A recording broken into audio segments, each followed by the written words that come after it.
对。哎呦，个把月没修。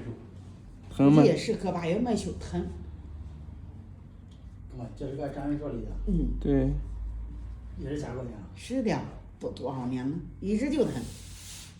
不修拔疼了。哎呦不敢。人家说都拔能长出来。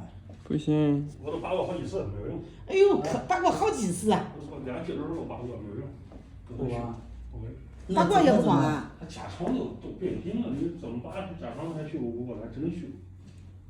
哎呦，人家不敢。你这不算严重的，我这最严重的烂。啊。2根肉都烂。我这就是要个把月不修，它就疼了，它就长，这个就长里头去了。他也是的，那一点点小孩那里也正常。小孩学生多呢。学生怎么长着尖？我跟他那么大就觉得都去甲过炎，11岁。啊。20多年了现在。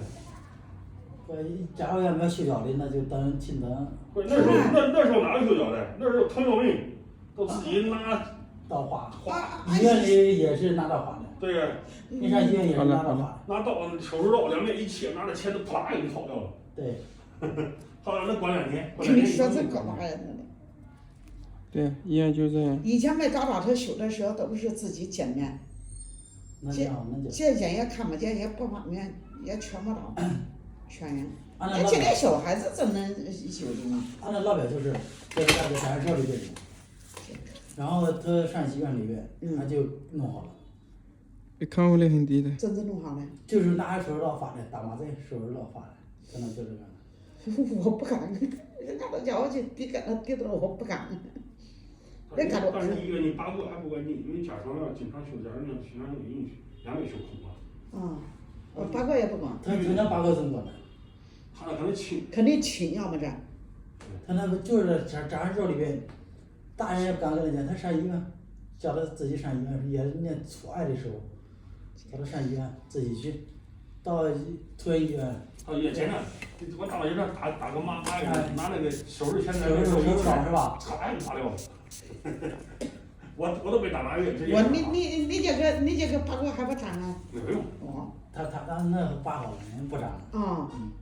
他那就成功了。自己就是。他那真没背手。他自己就是没有事自己检查。拔又不疼了，拔过以后照顾一过几天就好了。不，你说这个手指甲长那肉上，你整个牙头拔的怎么能不疼？他把2面肉给你剪掉，牙拔掉了，2面这个肉，甲床的肉给你拿手术剪给你剪掉，好一下来。